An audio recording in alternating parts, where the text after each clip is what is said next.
మన జీవితంలో కూడా సమస్యలు ఎంత పెద్దవిగా ఉన్నా, ఆయన మీద నమ్మకం ఉంచినప్పుడు, ఆధారపడినప్పుడు దేవుడు ఆ సమస్య నుంచి మనల్ని విడిపిస్తాడు.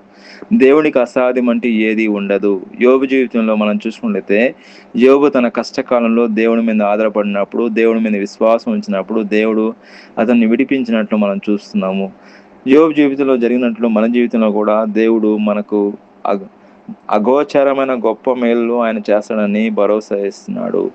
కాబట్టి మానవ పరిమితికి మించినవి, మనకు అర్థం కాని, మన ఆలోచనలకు అందనివి రీతిలో దేవుడు మన కష్టకాలంలో ఆశ్చర్యకరమైన మార్గాల ద్వారా సహాయం చేస్తాడు.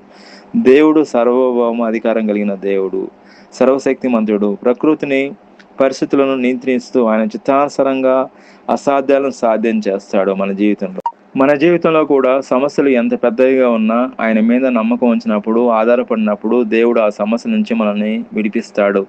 దేవునికి అసాధ్యమంటూ ఏది ఉండదు. యోబు